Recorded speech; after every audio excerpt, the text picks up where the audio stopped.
போதும் நிறுத்து. உண்மையான பெயின் இருக்கிற இடத்துக்கு என்ன கூப்பிட்டு போ. நான் அவனை நேரடியா சந்திச்சு பேசியே ஆகணும். ஒரு வழியா முக்கியமான விஷயத்தை புரிஞ்சுக்கிட்டேன்னு நினைக்கிறேன். பேச்சுவார்த்தை இதோட முடிஞ்சது.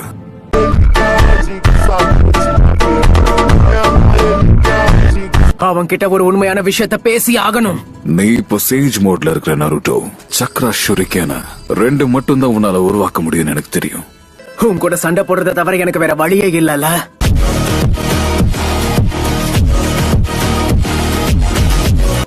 ஒருவேளை உன்னோட 2 ஷுரிக்கேனும் மிஸ் ஆயிடுச்சுன்னா இந்த போட்டியில உன்னால கண்டிப்பா ஜெயிக்கவே முடியாது.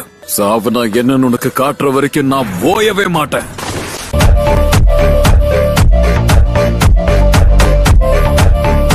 அந்த உண்மையான பெயினை நானே தேடி கண்டுபிடிச்சுக்கிறேன்.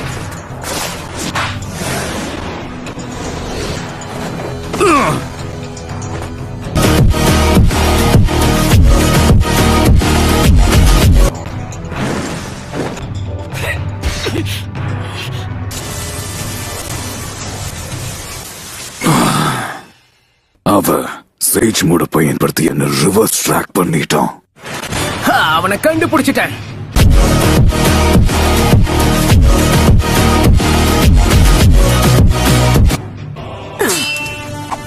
Shadow Clone Jutsu! Come on, smoke bombs! Okay! Almighty push! பயன்படுத்தி இன்னொரு ஷுரிக்கேனை லான்ச் பண்ணிட்டானா?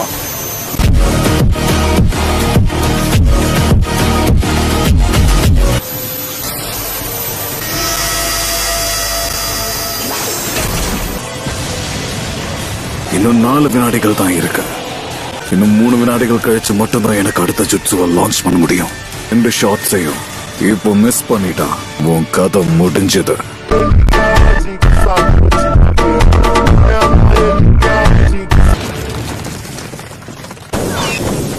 இங்க என்ன நடக்குது?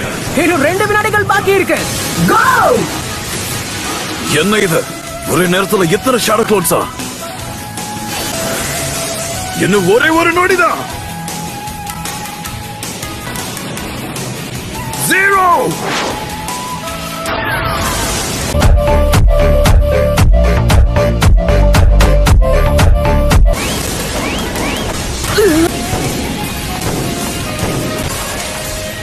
ஷேடோ க்ளோன்ஸா பேக்கப்பா பயன்படுத்திக்கிட்டு இருக்கான்.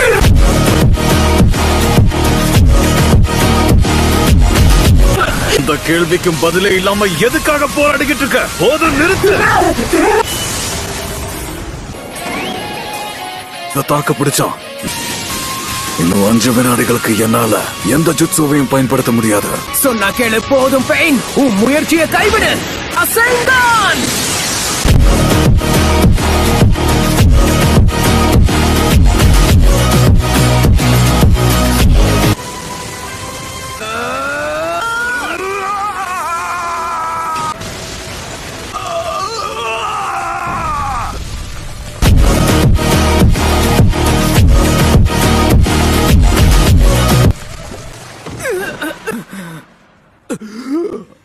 என்ன நடந்துச்சு? இருக்கிற கடைசி பெயினும் அழிஞ்சு போச்சு.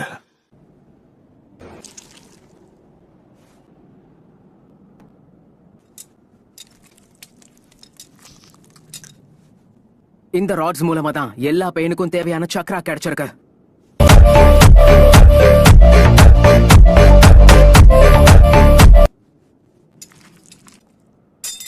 எடுத்துட்டா இவனால கண்டிப்பா திரும்ப அசைய முடியாது.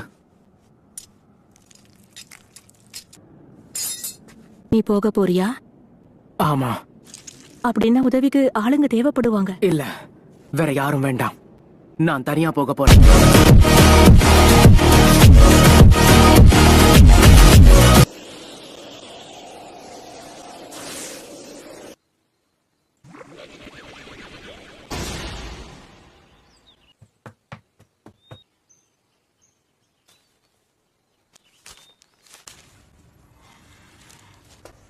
கோனான், நீ குறுக்க வராத.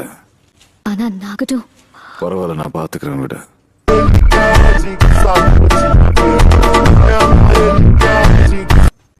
அப்படின்னா நீதான் அந்த உண்மையான பெயினா?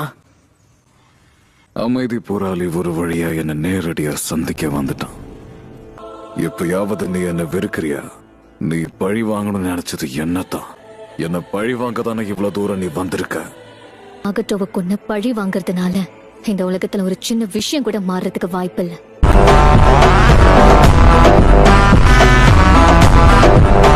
தனிப்பட்ட விதத்துல உனக்கு வேணா சந்தோஷம் கிடைக்க வாய்ப்பு இருக்கு. இதுக்கான பதில் உனக்கு தெரியாதுன்னா நீ செய்யறதுக்கு ஒண்ணும் இல்லைன்னு அர்த்தம். அதனால நீதியை நிலநாட்டுறதுக்கு மரியாதையா நீ என்கிட்ட சரணடைஞ்சிட. இந்த உலகத்துக்கு அமைதியை கொண்டு வர எனக்கு வழியை விட.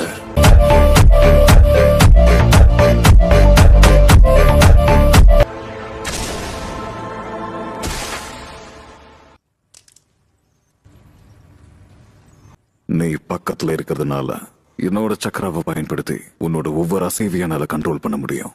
ஆனா கவலைப்பட வேணாம், உன் உயிருக்கு எந்த ஆபத்தும் இல்ல. ஏன்னா நீ எனக்கு ரொம்ப முக்கியமானவனாச்சே செஞ்சுருக்கி.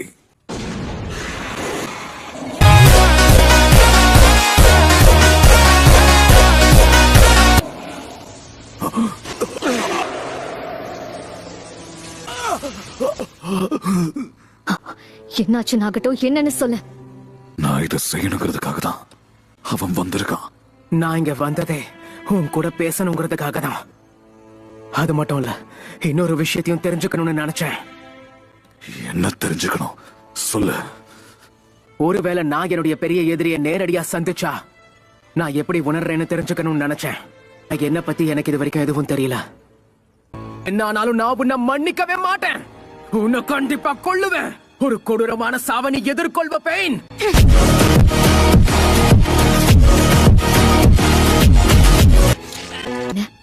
நாகட்டோவோட சக்கராவை அவன் தடுத்துட்டானா? அதுவும் இவ்வளவு கிட்ட இருந்தா.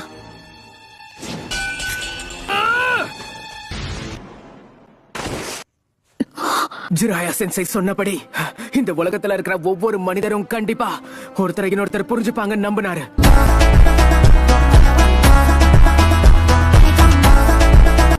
ஆனா உண்மை என்னன்னா, அன்னைக்கு அவர் இதெல்லாம் சொல்லும் போது நான் அதை கண்டுக்க கூட இல்ல.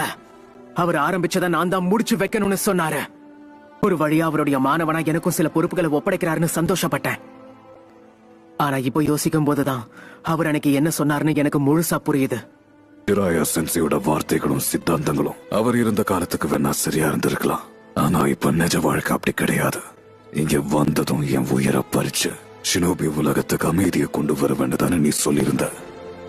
ஆனா அதெல்லாம் வெறும் வார்த்தை தான், நிஜம் கிடையாது. ஏன்னா நிஜத்துல உனக்கும் தனிப்பட்ட விரோதத்தை தீர்த்துக்கணும்னு ஆசை இருக்கு. அதுதான் உனக்கு நியாயம்னு தோணுது. நான் அதையே நிறைவேற்று. எல்லாரும் ஜிராயா சென்சையோட மாணவர்களா இருந்தும் இப்ப எப்படி இவ்வளவு மோசமா மாறி இருக்கீங்க? அகாட்ஸ்கில இருக்கிற மத்தவங்க மாதிரி நீ கிடையாது. அவங்களுக்கு உயிரை எடுக்கிறது சாதாரணமான விஷயம்.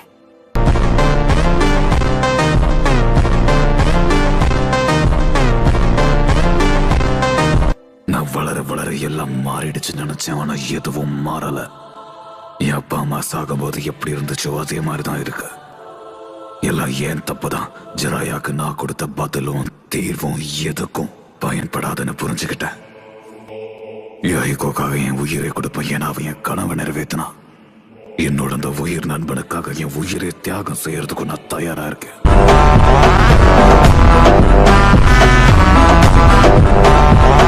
ஆனா யாய்கோவோட மரணம் என்னால ஜீரணிக்க முடியாத 2வது வழியாச்சு. அந்த நாளைக்கு அப்புறம் எக்கச்சக்க காம்ரேட்ஸ் போர்கள்ல எனக்கு துணையா இருந்த சண்டையில இறந்து போனாங்க. ஒவ்வொருத்தரா இறந்தாங்க. லேண்ட் ஆஃப் ஃபயரோட மக்களுக்கு இந்த உண்மை நல்லாவே தெரிஞ்சிருந்தோம். இது அமைதிக்கான போர்னு தன்னைத்தானே ஏமாத்திக்கிட்டாங்க. உங்களை சுத்தி இருக்கிற சிறு நாடுகளை நீங்க வலியுறுத்துறதுனாலையும் அவங்க தியாகத்தினாலையும் தான் பெரிய நாடு எல்லாரும் அமைதியை அனுபவிக்கிறீங்க. அமைதியை பத்தி ஜிராயா சென்சை சொன்ன எல்லாமே வேண்டுதல் தான், எதுவும் நடக்கிற விஷயம் இல்ல.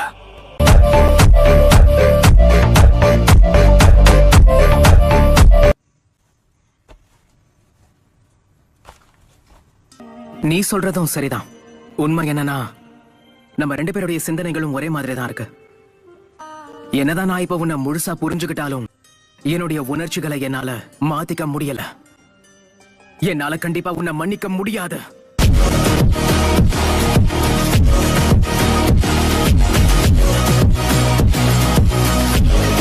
ஏன்னா நான் உன்னை அந்த அளவுக்கு வெறுக்கிறேன். அப்படின்னா சண்டை போட்டு கணக்கு தீர்க்க போறியா? அதேதான். ஜிராயா சென்சை என்ன முழுசா நம்பினாரு. அவர் ஆரம்பிச்சதை என்னால முடிக்க முடியும்னு கருதினாரு. அவர் கத்து கொடுத்ததை நான் ஃபாலோ பண்ணுவேன். உன்னுடைய கேள்விகளுக்கான பதில் இதுதான்.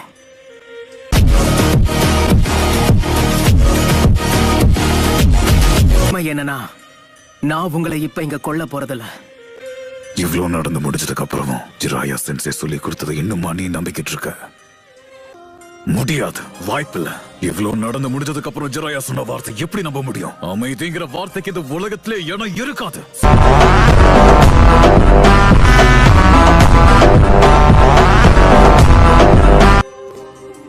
அப்படின்னா அந்த சாபத்தை ஒரு நாள் நான் உடைச்சு காட்டுறேன். ஒருவேளை இந்த உலகத்துல அமைதிங்கிற விஷயம் இருந்ததுன்னா அதை கண்டிப்பா தேடி கண்டுபிடிப்பேன். என்னோட முயற்சியை கைவிட மாட்டேன்.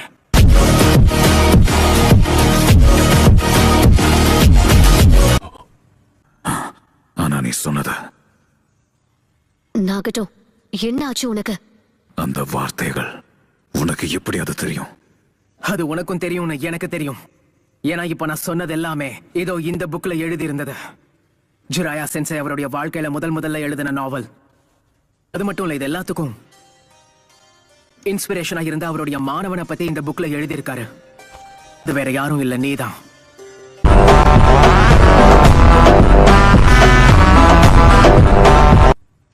இத பாரு, என் மேல என்னுடைய மாஸ்டர் வச்சிருந்த நம்பிக்கையை நான் என்னைக்குமே பொய்யாக்க மாட்டேங்கிறத மறந்துடாத. இன்னும் சொல்ல போனா என்னுடைய மாஸ்டர் எனக்கு கொடுத்த வரத்தை நான் வீணாக்க மாட்டேன். வருங்காலத்துல நான் ஹொக்காகே ஆவேன். ஹிடன் ரெயின்ல அமைதி நிலைநாட்ட வேண்டியது ஏன் கடமை. சொன்னதை செய்வேன். கடைசியா ஒரே ஒரு தடவை என்ன நம்புன ஆகட்டும்.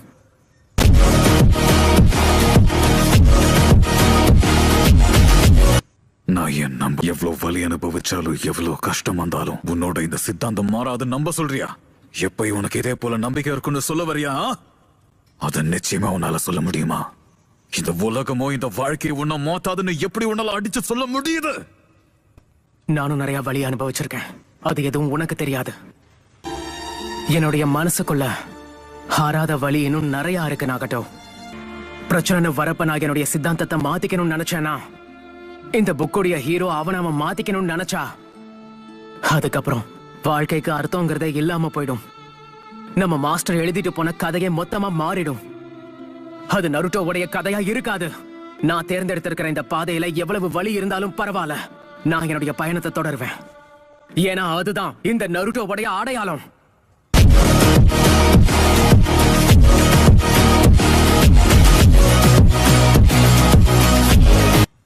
இந்த கதையில ஹீரோ மாறினான்னா கதையை ஒட்டுமொத்தமா மாறிடும்.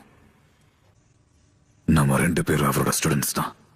2 பேருக்கு ஒரே சென்ஸ்ங்கிறதுனால நம்ம 2 பேரோட புரிதலும் ஒரே மாதிரி இருக்கு. நீ உண்மையிலேயே என்ன ஆச்சரியப்படுத்திட்ட. உன்னை பார்க்கும்போது என் சின்ன வயசு தான் எனக்கு ஞாபகத்துல வருது. நாகட்டோ, ஜிராயாவோட சித்தாந்தங்களையும் அவர் ஆசைகளையும் என்னால கைப்பற்ற முடியல. நான் கடந்து வந்த பாதைக்கும் நீ இப்ப வழிவகுக்கிற பாதைக்கும் வித்தியாசம் இருக்கிறத உணர்றேன். அதனால என் நம்பிக்கையோ மேல வைக்கலான்னு தோணுது. Naruto Uzumaki.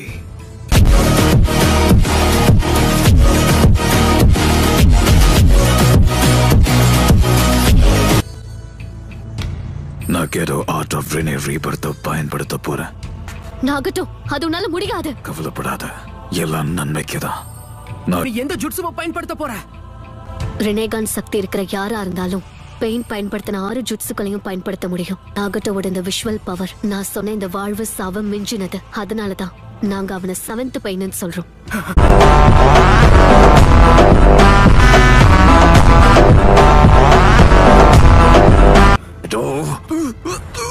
மிச்சம் இருக்கிற அந்த சக்கராவை வச்சு அவன் இப்ப அந்த ஜுட்சுவை பயன்படுத்தினா நாகட்டோ நிச்சயம்.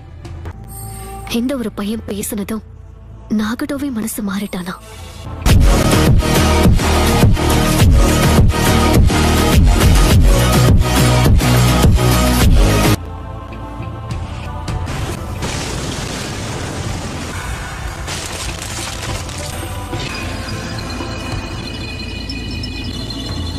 ஒரு வழியா எல்லாம் முடிவுக்கு வந்துருச்சு. என் தீர்க்க தரிசனத்துல ஜிராயாவோட 2 மாணவர்களும் இடம் பிடிப்பாங்கன்னு நான் நினைக்கல. ஜிராயா அந்த நொடியில விட்டு கொடுக்க கூடாதுங்கிற மனப்பான்மையோட இருந்ததாலேயோ என்னவோ இதெல்லாம் முன்னாடியே தீர்மானிக்கப்பட்டுருச்சு.